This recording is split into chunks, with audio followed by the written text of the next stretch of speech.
Labas. Sveiki. Kas jūs tokia? Aš esu Justė Kulubauskaitė iš pedagogikos fakulteto VIKO, Vilniaus kolegija. Kas šiandien pas jūs vyko? Šiandien pas mus vyko krikštynos, tai yra visose 9 fakultetuose. Ir šiandien dabar mes švenčiame krikštynų pabaigą. Kas vyko dieną?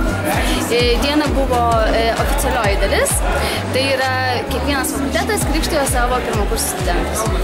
Ar labai buvo nuskriausti fuksai? Na, kiek girdėjau iš visų fakultetų, taip. Iš tiesų, manau, kad krikštynos tai yra tokia šventė, kada tiesiog reikia pakrikštyti. Tai, manau, Vilniaus kolegija tai padarė. Ką Vilniaus kolegijos fuksams teko daryti? Nuo maisto iki surišimo rankomis draugystės virvės buvo.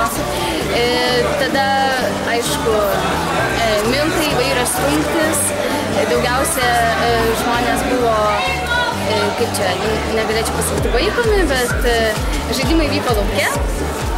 Ir nuotaikos iš tiesų buvo tikrai smagios ir manau, kad pavyko mūsų krikštynas. Ką gero su fuksais tada vakare? Šiuo metu vyksta šokiai, tai yra 3 salėse. Vienoje salėje vyksta salsa apmokymai, mokymai tai yra šokti salsa. Tada didžėjai, tai yra Giovanni ir Rio, bei kitoje salėje